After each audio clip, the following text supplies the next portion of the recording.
And Lee Sin, he has 122 career games on it, and his second highest is 66. You're trying to present with stats. I said they would leave it open and trade it off. I also said it would be Zeri, Ori, Ari bans. So I'm out here establishing these things, right? They happened. Interesting enough, actually, this is mind-blowing. Photic on Zaya. For the first time for the entire split, he's opted to pick it up. The counter, I mean, that's the thing, right? They took the Lee Sin, but Top Esports got both the Aphelios and the Viego, which is why they have to leave it open. And now, oh, I thought we were going to see the Renata come out. Mark has been fantastic on it. But, you know, with the Viego, they want a bit more engaged. And also, single target engaged tied to a champion who wants a single target to die. Very effective. We go to the second rotation, right? Both teams haven't picked up their bot lanes and their junglers. Going to come down to these mid and top lanes. Trinimir is still open and available, which is something that V5 have been throwing bans towards, so could see that one taken away. We do see the LeBlanc, which is that carryover from the first three. We saw before they were banning, being taken away from Rookie. Well, we'll see what they finally want to go for. The Vex, very powerful indeed there for Top Esports in game number 2, taken off the board. And honestly, we could just see some pretty big champions being taken away here. Wouldn't be surprised to maybe even see the Galio taken away. Yeah, you got so many ways. That's the thing is, Knight gets first choice, so whatever he wants, he can get. So banning away Rookie's pool just works fantastically. That was something they talked about at the start of the day, was pinching at mid lane pools. We've seen 3 bans from Top Esports towards Rookie.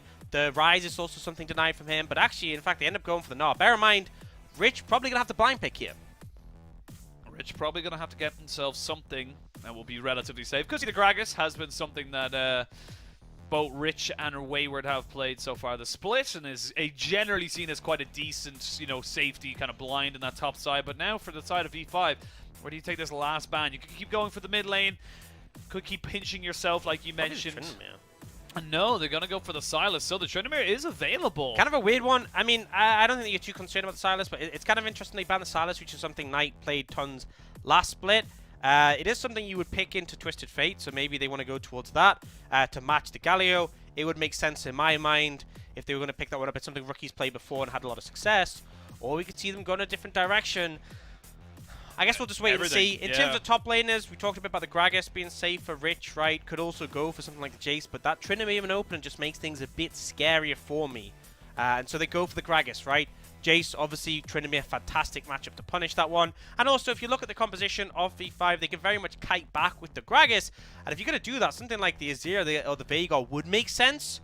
And we'll see what direction they opt to go for. Yeah, and honestly, I love the Gragas here for Rich because we saw it in our last series. He was bodying 369 in that top side with the Gragas, so definitely something he is prolific at and can now be countered by Top Esports. So you're trying to give Wayward the emote king of the LPL, something that he can maybe get some kind of priority on with. And honestly, if it's a farm fest up on the top side, the Gwen makes a lot of sense. I don't like the Gwen here just because it's very hard for Gwen to team fight against this V5 composition, right? There's so much to just block you away. Actually, that Jace would make a lot of sense. They're going to go for Gwens. I think this is a bit of a tricky one, right? You don't have the most fantastic setup for the Galio in this composition, right? Your composition is a short-range composition that wants to go forwards. And look at the tools V5 has. Gragas, just body slam anyone who gets close. Lee Sin can kick them away. You have Azir who has his ultimate to just deny melee champions. And on top of that, we talked about before how the Zaya can just lay down feathers in a fight. I think team fights, you know, on paper, Top Esports, if you just look at their comp, it looks like a nice team fighting comp. But into V5's comp, I think they will struggle. And as a result, I'm really looking at Knight on this Galio to basically cosplay Rookie in game 1 and get things rolling. Otherwise, I think they have a tough time. Honestly, I love how your time in the LPL has conditioned you to say on paper, because it's like, you know what, sometimes things just, they don't go the way they think you're supposed to go, and they just decide to flip things. I'm proud of you. I'm very proud of you. You know, you finally developed into the LPL analyst, every single bit of analysis you do in the LPL has to have a massive caveat. Yeah, a massive asterisk at the end. However, it's that, you know, we've talked a lot about that extra factor. It's kind of like in physics where you have like dark matter. It's like, oh, you know, this thing has to be in place for the universe to work. In LPL, we often call it mojo, but there's just this like extra unknown quantity that just messes up any analysis where you just never really know what's going to happen. Yeah. which is why you have to have that caveat of, this is probably going to go this way, but also I have no idea, so but an elephant could join the rift and change everything. Who really knows? I think if you really want to try and understand it, you got to talk to Professor Munchables. He has a degree in shenanigan ability, so very, very prominent and very knowledgeable in the ways of the mojo and such. But we are jumping onto the rift. It is only going to be our third game. We are guaranteed at least 4 between V5 and Top Esports, and maybe we go the whole way. But it is V5 now on the blue with Top Esports on the red. V5 had a fantastic game 1 where they absolutely smashed Top Esports, were made to work for their win in game 2. And now we get to see a different side of these two teams. But the Predator being used here on the bot side, PP God is going to find himself just face-to-face with the Galio. And honestly, I like this move from V5 just to say, look, we dropped down the vision. We know they might try and go for something. Let's just keep ourselves safe. Yeah, to play safe, you don't mess around with things like the Predator Galio level 1. Can be really obnoxious to go up against. And honestly, I feel like V5, if things go slowly, they can be quite comfortable. I get a little thumbs up trade-off between Wayward and Rich. I need you to just calm yourself. There's a lot of emotes on the screen right now. No. Don't get too excited. No, shush. No, you get I will always observe the emoting. I think it's one of the best ways players can express themselves. The only and actually, we had in-game. this fantastic one, which was last series between these two, where Wayward was on Malphite and Rich was on Kennen, and Wayward was midway through solo killing him and pops in the mode, and Rich responds. You're midway through getting solo killed, and you respond with the emote. I just love that, and I like that we see those two dropping a few emotes between each other as well. Just a lot of good fun. Despite the fact this is obviously a very heated competition, still able to have a little bit of banter between themselves. I mean, at the end of it all, yes, it's incredibly high-level competition, but you got to try and, if you're not enjoying it, why are you here? You know, that's kind of how I feel about it anyway. But for the prestige, the money, you know, the competition itself. Nah, a lot of reasons. It's just a video game, mate. It's just a video game. But the support wars shall be won by the side of Top Esports as Leona has been coerced away, and honestly the good damage here from the Calibrum onto Photic and onto PP God makes it very difficult for the side of V5 to make anything happen. However, it is still Isaiah, so you still get that pass-through damage onto the backside of minions, so you should still hit your level 2 first, and Top Esports respect it. Yeah, don't want to play around with that, especially the Aphelios, not the best level 1 champion as you don't have an ability. You can just switch between your weapons, which doesn't really add anything in terms of those. The big thing I'm looking towards is Knight in this game, right? You're against Azir. Azir is someone who's very safe in the mid lane, very good at finding priority as well, but not the best at moving compared to a Galio, right? And so that's the thing I'm looking out for, because I give Caster the edge in the 1v1 jungle matchup, right, in terms of who's going to have more presence on the map. The Lee Sin has been such a pivotal pick throughout playoffs in the LPL. 100% win rate. 100% win rate, yeah. Even in the games, they probably shouldn't have won with RNG. And there are a few. And there's a few of them. There was a couple of them. It's still got 100% win rate. Yeah, and again, like it's such a powerful early game skirmisher. It has to make you have to make good on it. So I think for the other side, you know, we've seen a bit of an engage come in. Knight did go down as well, and that's just going to be soaked up here. So a little bit early there from Mark on the Summoners, but as you were saying. So I think that the Galio needs to be the thing that bridges the gap between them so that Tian can have success and then look to snowball in the Viego, because I do think this Top Esports team, I do think they want to be ahead, because if they end up going even with V5, it becomes difficult. It's not impossible. There are definitely avenues that can be pursued. Speaking of pursuing avenues, Wayward going for a very heavy trade and will force the flash. Yeah, Ghost was used there. We're going to see there. He's going to eventually pick up the scuttle, but for your life, I don't think that's worth it. First blood goes to the Top Esports as PP God tries to flash away, but he's followed immediately by Mark. No one else just following him just yet, but you've got the Lee Sin, and you've got yourself the Viego to reset. That's just such a massive blunder here from V5, and again, Top Esports getting themselves a good early start. Yeah, fantastic start, right? You get the CC down layered onto the Lee Sin. You manage to get the reset coming out from the Viego, and Lee Sin is honestly, we talk about how strong Lee Sin's level 3 is. Tian's like, let me have a taste of that. And, you know, I always find it funny, obviously, when junglers steal away a champion on Viego, you can see how comfortable they are. Tian very comfortable on Lee Sin, I think it goes without saying. And just able to connect the Sonic Wave thanks to Mark, and will pick up the kill. So very good start for Top Esports, and it's something they need. I think if they are ahead in teamfights, it makes it a lot easier. I think that behind, they have to get creative with flanks and stuff, but having a good early game, shutting down Carcer, pivotal for their success. Absolutely huge right there, and honestly, it's pretty significant as well when you think about the champion who was able to get that. It was TN on the Viego. We've seen it throughout the playoffs. Viego, when he gets rolling, when he gets those early kills going for himself, just becomes an unkillable, unstoppable monster. And this is something that now V5 have to be very aware of. And now with level 6s on the horizon here for the Gwen and the Galio, this is where the game starts to get a little bit tentative. V5, I really feel like that blunder around the scuttle was just not really worth. They didn't even get it. Oh, sorry, they did get it in the end, but it just, you give away 2 kills, and now 1,000 gold down at this stage of the game is actually huge. That's the thing, right? When you make fights around mid lane, Knight is going to move, and he's going to be so much more valuable than the Azir. The Azir is a very stable, consistent laner. You can take comfort in that, but you cannot just expect him to show up at a skirmish and outmatch the Galio, which is why it was an absolute mistake for V5 to go for that one, and they have paid. But 1,000 gold is a difference right now. It's not too much of a disaster for them ultimately. We did obviously see that flash bit in the top lane. Rich just caught out without his body slam available. For the most part, this matchup should be quite comfortable. If Gwen approaches you, you body slam and you keep away. Do you now see both junglers showing a bot? Oh, but TN is going. He's there first, and Karsa can't respond. Straight up, just V5 not respecting the rotation, and we're 3 to a donut right now for top esports. And Mark in particular has been fantastic so far this game. Very early, but finding both the CC setups for that first pair of kills, and also confident to go for the engage there to take out PP. Got 0-2-0 now for the Leona, and top esports will just transition this into a dragon. So fantastic start, and if Viego is getting ahead, this is what we want for top esports. I mean, this is significant now goal going over to the side of TN as we have a look at this replay in here. And again, look, it's just people, they're on vision. They know exactly where you are. You're not fooling anybody. Yeah, and that's the thing, right? This Leona gets CC layered long enough that she can't pop a W, right? On top of that, it's not an Aftershock Leona, so it's not like you get an insane amount of resistances. Just isn't able to keep herself alive. Cast is out too late. And that's the fantastic thing about that play, is not only do you find a favorable play, the enemy jungler's there, so it's not like they do anything across the map. Wayward's still pushing this wave in very comfortably. It's going to go unchallenged here. Actually looking for the ult. Explosive cast was used. Wayward thinking about it. We are not going to see the Emperor's Divide land, and that's going to be rookie now without that very big ultimate. You did use the Heartbreaker from TN, so it is a trade in terms of that, but... slick, though, from both sides. Like, both Rookie sides, looking for a good shuffle, and then Jan getting away on that one. Not having to be in the flash now. They are looking for PP God. Oh, my God. He's no flash. He has nowhere to go.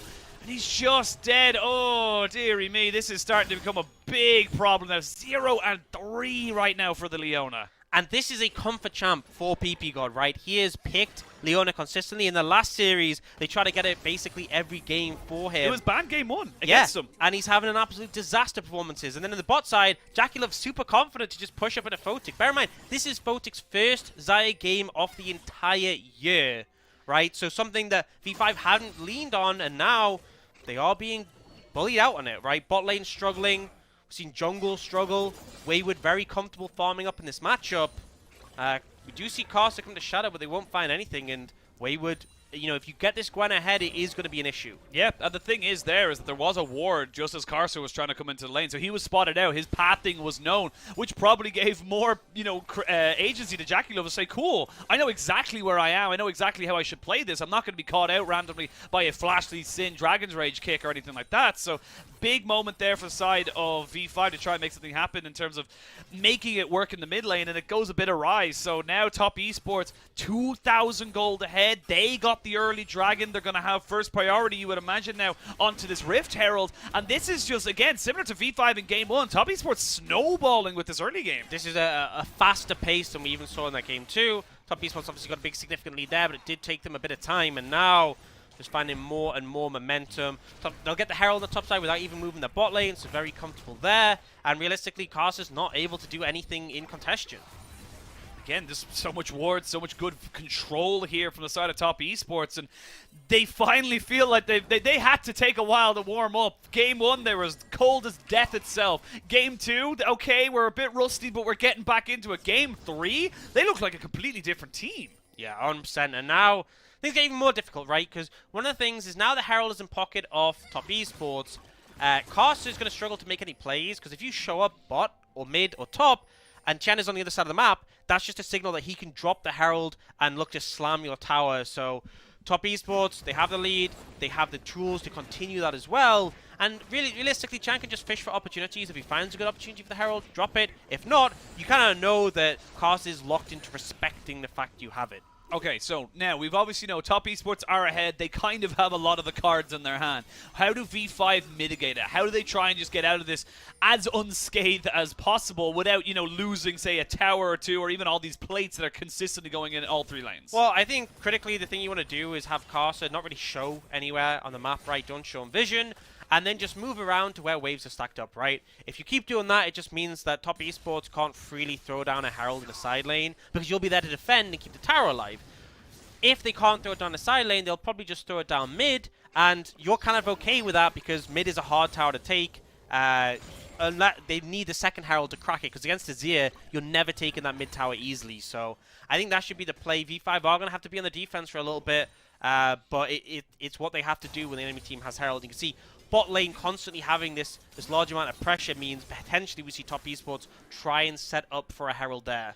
Tien did walk over rewards. They know this is happening right now. You got to be careful, though. Moonlight Vigil comes out, and that's going to put significant damage down the Photic, who already uses his ultimate. And now, with the Galio roaming down, you have to give this up. You can't stay here. You have to just forfeit all this money over to the side of the Top Esports. Yeah, and Tien's on the other side of the map, so you're not going to be able to get anything off the back of this. You're not going to be able to defend critically. They might look for Wayward here. Potentially could find a kill, but it's just not an even trade at all. Ooh, taking that turret shot there for Rich. Flash in, they get the kick, and they get the kill. So, good response here from V5, but they're losing a tier 2, yeah, and they're going to lose much more of it. In terms of gold percentage, Top Esports still coming out trumps. Like, that's the thing. You go for that play on the top side, and that is just a signal to Top Esports, take my bot tier 2. And Top Esports absolutely will, so disaster for V5, right? Carster being on the top side of the map, Carster showing as well for that gank, ends up paying back massively towards Top Esports, and now they're going to look to pick up this dragon as well. I feel like you're at this point of the game, right? You're 4,000 gold up, you have 2 dragons in the lead, your Viego strong, the Lee Sin's behind. These are all massive ticks for Top Esports taking this game. I love what Top Esports are doing right now. We know we've already taken bot. We got a load of time before those plates go down. Swap out the top and the bot. Get yourself more pressure in those lanes. And this is just a straight up, execution of Wayward. He uses the ultimate, doesn't really get the right amount of, needles onto the back line. So it's kind of always going to be a little bit of pressure. And again, Carson just doing well on Lee Sin. He's very comfortable on this champion. Yeah, I mean, Rich is just forcing trades to get Wayward low, and instead of going for the instant Q because there's a W from Gwen, does go for the kick to secure it, doesn't let him counterplay in any way. But, it's 1 kill. It's not that big of a deal. Top Esports still in control. You can see they've sent Jackie Love up to the top side to start applying pressure onto this tower, getting some more plates in pocket, and this Aphelios is going to end up being a monster at this rate. And he has 4,000 gold lead. 4,000 gold and plates are still up and available. This is Top Esports with a much more dominant and commanding early game than we've seen all series. This is what we expect from Top Esports, right? We've seen this be the team who, do fudge things up a bit in the mid to late, but the early game has been so solid, and this is more what we expected to see out of them. And right now, V5 is holding on and hoping they can mitigate the pressure. Oh no, look at Rich here. Yeah, he's here. No, the explosive cast puts Wayward behind him. He's going to try and TP down, but I don't think you're going anywhere, buddy. You're going to get Everfrosted into the taunt, and they're going to try and donate that one over to the Wayward Fund of Gwen. So that is going to be a very unfortunate situation here for V5. And Top Esports just more and more advantages. And he drops the crying Amumu as well. The ultimate tool from smile. Wayward. Your face lit up. Dude, he when dropped, you were like, he dropped the thumbs up Teemo, right? You know when he got CC chained, he dropped the thumbs up Teemo when the TP got interrupted. Find you someone who looks at you the same way Ox looks at pro players emoting. That's all I'm saying. He's just Wayward, man. He has the best emote game in the entire league. You can see here in the bottom right, drops a Teemo thumbs up like he knows what's going down. It just brings you so much joy. And when you're happy, I'm happy. That's all I'm saying. But now with the top lane being put under pressure, Tien is here. PP God just defending his pink ward like his life depends on it. 5 seconds so those plates do end up dropping. As we hit the 14-minute mark, it is just about a 4,500 gold lead now in favor of Top Esports. 2 dragons and an Infernal Drake as well. So very, very relevant and powerful dragon to potentially be taken here by Soul. V5, you got to start making plays. You got to start doing something. It's tricky. It's honestly tricky. The thing is, like, the Azir is going to hold up okay in mid. They're going to have to use the second Herald to get that tower. Xayah is a hard target to dive, so I feel like there's a lot of tools to slow the game down for V5, but there's a limited amount to be proactive, unless they can start finding picks. And I think the problem with finding picks is you're against the Galio, so you have to really be confident that you're going to get that kill quickly, or suddenly the Galio slams down, you get CC chain for like 7 seconds, and then you get the follow-up from the rest of the team. So I think V5 are kind of playing this one slow, playing it defensive, but that's not really going to get you back in the game. It's just going to extend it. That's the thing. It's just going to extend the game out, and top esports. But we have seen top esports. The longer the game goes, the more chances there is for them to mess something up. I will agree with that. But you got a Gwen and a Felios, a Viego. You got pretty decent late game scaling available to you, and with another Rift Herald, they're going to accelerate that a little bit more. Rift Maker is available. They're going to try and go for the exact same play they went on a few minutes ago. You've got the flash belly bop into the explosive cast, and the kick is going to be available, but not quite used just there and then. And Wayward survived. This is the problem with the Gwen. If you don't burst them down immediately, they're just going to run away. Yeah, not much you can do there against Wayward, just dodging away from the Sonic Wave critically from Karsa. CC didn't last long enough. Oh, Gale Force. Jackie Love keeps himself safe. Feel like if he gets stunned by that, or even closer to the edge of it, he is almost certainly going to die. There's plenty available. Karsa hasn't been seen, and that's going to be Jackie Love getting flash kicked over the wall and almost certainly taken out. Karsa picks up that kill. Oh, so slick, just hiding literally around the wall, like a millimeter away from him, but he can't see you. Finds a kick opportunity, and that's the sort of picks that you want to see. Those quick, snappy picks. The Galio can't respond. You find an opportunity, you translate it into damage on this mid lane tower. This is going to be the Gwen TPing in, but... Oh, it's going to be difficult. They might have overstayed their welcome just a little bit. And the problem is now your health bars are very low. 30 seconds till Dragon. You need a reset right now if you're V5. I think they might just sack this Dragon, honestly. Which sounds rough. Don't get me wrong, but PP God. hard one to contest. He's in a lot of trouble here if he can't get himself out. The Everfrost is good from the Galio, and actually it's going to be Rich paying for the sins of his support right there. And top esports, not to be outdone, will keep pushing forward and get themselves into that mid lane. They haven't got the Rift Herald dropped just yet, but that tower is almost certainly dead. Yeah, as soon as they throw the Herald down, that tower's gone. And you can see it is hard to take that tower against the composition V5 have if you try and do it naturally, which is why this Herald's so important. But ultimately, V5 can't contest this Dragon. It's going to be Soul Point, right? And top esports, this is a big win con for them because they need that. I think that's the thing, is we've seen V5 have tools to slow the game down. Top esports, you want to just continue this momentum and give no opportunity for V5 to get in. Remember last game we saw a lead from top esports, and it was taking towers of the objective bounty that really managed to bring it back. Now, I find this hilarious. I find the angle that Karsa took here. Walks up.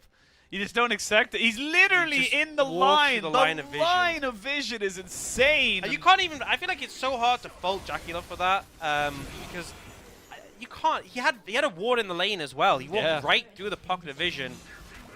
It's just one of those unfortunate situations where someone just plays something really well, and Rich ends up dying for his support.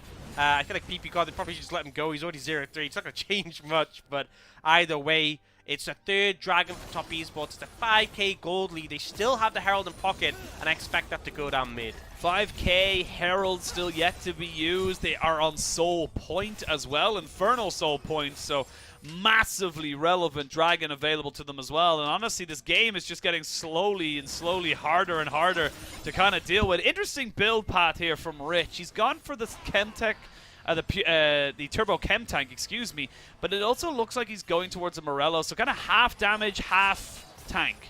It's an interesting one. I mean, I feel like you can do whatever you want on Gragas. Like, it sounds funny, but I feel like you can build anything on this champion and it works. And ultimately, you can just set an Oblivion Orb, right? You don't have to fully commit into anything else. I think that's the one thing with the Bramble Vest, is to proc the Bramble Vest, you have to auto. And in a lot of these team fights, Wayward just won't be autoing you, right? Very true. Ulting across the team, autoing someone else. So Oblivion Orb is the better. If you're just sitting on a little component to apply Grievous Runes, the Oblivion Orb is going to serve you better. That's very fair. You can already see it doing its work there. The little orange heart with the cross on it on the right-hand side of the champion. If you're wondering exactly where and when you want to see where the Grievous Runes are applied, as V5 now try and gain control back of their top side of their jungle. You know, it's never really a good time when you have to use your Scryer's Blooms defensively to see where all the vision is, but they have got some pretty decent room now up on this top side to try and maybe take a tower, a kill if someone from Top Esports overextends. Wayward is getting pretty big though, almost towards his Nashor's Tooth alongside that Riftmaker, and his bot lane's going to become harder and harder for Rich to just try and contain. I'm such a simple man. I see emotes, I smile. That is how it is. But yeah, I think, you know, ultimately the Gragas is decent wave clear. You also have the Chem Tank proc, the Empowered Auto to help thin out the minions.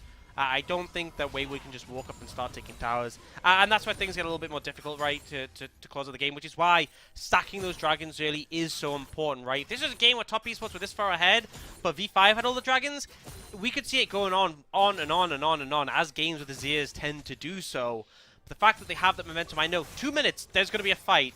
And V5, you can't really opt out of that one. You have to be able to find a window to make it work. And the question is going to be how. I think the critical thing is you need to try and get to the area early and get some vision control down. Flanks are deadly. If Galio, if Gwen are on your flank, you just lose. If you can play it, though, front to back, that's where V5's composition does well. I think that's what I was kind of talking about. Well, no, that is what I was kind of talking about in draft, why I like V5's composition in the Top Esports, because they have so many tools to make it difficult for these melee champions. You're against 4 melee champions and a short-range AD carry. If you can keep them at bay, great. But the second that Galio or Gwen's behind you, it's done. Yeah, I think that's a pretty self-explanatory way of looking at it from the side of Top Esports. If you can get your Gwen onto a flank, it is going to be rough for V5 and fantastic for Top Esports. But minute now until Dragon spawns are just over it, and both teams now kind of hovering around this mid lane. You would love to take down this mid lane turret as a side of V5. It is tantalizingly close, but you have got Isaiah, not really the greatest of ranged AD carries to try and just go over and take it, so you have to respect that and hope you get an opportunity. The important thing is being here early, trying to get mid priority, trying to contest vision on this side, but they're still afraid of Top Esports, right? They're at a 6,000 gold deficit. They know if like an engage comes out, they will just lose the dragon. But they are trying to get some vision in the area. And I think that's the thing. If Top Esports have control of the dragon area early, and you have to push in and throw down wards, that is when it gets so easy to find a flank, because you have to be quick with the vision. You can't establish complete control, because already Top Esports are trying to clean these wards out. Here we go, though. You're just shy of the Mana Mune turning into a Mer Mana right now for the Zayas. That would be a massive 2-item spike. You can see the Phoenix just running up, just try and get that upgraded as soon as physically possible. Dragon spawning in 10 seconds. TP coming in here for Knight. He's going to put himself in the mid lane. Moonlight Vigil is massive onto 3. The flank is there. They haven't even used the Galio ultimate just yet. They're going to have the feathers going flying as they try and just run away from this. V5 haven't lost anybody just yet, but Peaky God is the first casualty, followed by Rookie, and Top Esports take away that fight, and they take themselves soul. Beautiful engage, and it's Jackie Love who sets it up with the ultimate. And as I said, Wayward on the backline, nowhere for them to run back to because you don't have your flanks covered. Top Esports going to dominate and win in that team fight and will pick up the soul as well. You can see big ult from Jackie Love to start this off. Get that AoE damage down. Mark follows up with the ult, and then you're trying to move backwards. Wayward is there. And honestly, it's a beautiful cast from Rich to separate, but the team feels scattered. They don't have a defensive front. They do finally manage to escape towards the Azir Tower, but the fight is lost, the Dragon is gone, and the Baron too. This game is looking fantastic for Top Esports as they just continue to get more and more advantages. A 8,000 gold lead at 23 minutes. Infernal Soul, a Baron. You have everything at your disposal right now as Top Esports, but Knight may have overstayed. He is going to get flashed in on top of by the Gragas. Explosive cast down. There's his ult, and he's out as well. So they use it so much, and there's just nothing for V5. That's the problem. They use all the CC to get him into position to target him, and then he just ults away. They don't even get the kill on tonight. They do get the tower and some shutdown goal, but man, Top Esports, 7,000 gold lead. Baron in pocket. Infernal Soul as well. It is feeling disastrous for V5. It's just so difficult right now. Thankfully for them, this isn't the end of the road should they lose this game, but Top Esports, again, game 1, very difficult for them. They looked like they weren't really at the races at all. Game 2, they won, but they had to work for it. Game 3, they are smacking V5 in the same sense they were smacked in game 1. And this is great to see if you're a Top Esports fan, because it took a while for them to warm into the series, but they are here to play. We see Jackie Love playing aggressive with the Gale Force, fishing for windows. We do have Wayward in the side lane, just trying to not show so he gets collapsed on, but we can see Knight pushing up that top wave, setting that one up as Mark and Tien try and contest Vision here. It's going to be very hard to defend. You can see even critically, Knight is actually holding this wave. They're trying to get the waves to crash at the same time. You can see, as soon as he sees one mid, pushes them both in, 2 waves of pressure. Oh! Karsa looks for it. Karsa looks for it, but Jackie Love has too much mobility with his flash, with his Gale Force, everything available. The feathers do a lot of work, but not enough. And that's a double kill going over to the Viego. Triple kill for TN. And this is going to be the game. There's nothing you can do. You still have a minute on the Baron. Top Esports will take themselves the match point. V5 can't even defend against the Baron. And what a stark difference from Game 2. Top Esports, a team who we've seen through playoffs have some issues with closing out, especially in the later games, have a very convincing win. Does look like it might take a bit more time, though. V5 still trying to defend. Top Esports have waves coming in. And Dredgeline does miss. You do have the Azir wave clear available to you. You can see Knight going in forward, trying to see if he can land someone with the Everfrost, but not quite able to do it. The Gwen's immunity means that those towers are but papered to the scissors as the Aphelios takes the kill. A double going over to the side of Jackie Love. Triple kill to Jackie Love. A quadra kill for Jackie Love as Top Esports decimate V5 and put themselves up 2-1 in the series. Even with the respawns, they are so far behind, they cannot defend their own base. They end up losing. And this is reminiscent of Game 1, but flipped. Top Esports, after a rough series we saw earlier in the week, get a convincing win come out, right? And that was very textbook. They had the early advantages. They didn't have any hesitation.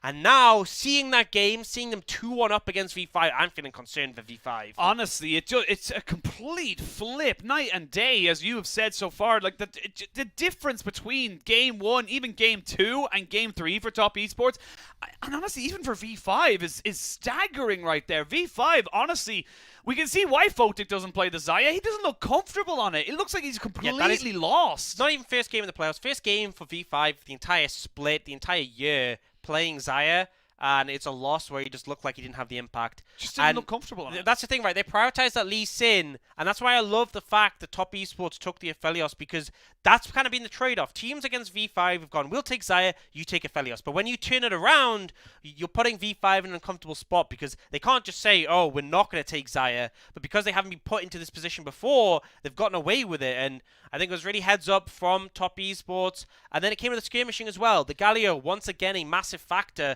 because V5 opted into that fight around the scuttle that backfired so heavily. And once the Lee Sin got behind, it kind of just felt like the whole team was playing, okay, let's just wait. Yeah. Till what? What are you waiting for? But never came. And also, first loss of the playoffs for Lee Sin. First actual loss for Lee Sin. So, the dynamic of the jungle's pool becomes a little bit more skewed. It's no longer this godly pick that can't be beaten. Well, I think I know which is the godly pick. It isn't Lee Sin. It's not Lee Sin anymore. But that's the thing. Like, it did feel like coming into the series, it was this like all-encompassing. Like, we saw it banned twice by V5 in Game 1 and in Game 2. They felt like it was going to be like a big pick. And now it's Viego. That is the god pick, right? It is just pick Viego and win has been the message of this series. And I think the thing is, Viego scales very well, right? If you get a lead on Viego, it can take you throughout the game. But also, you're strong on those skirmishes, right?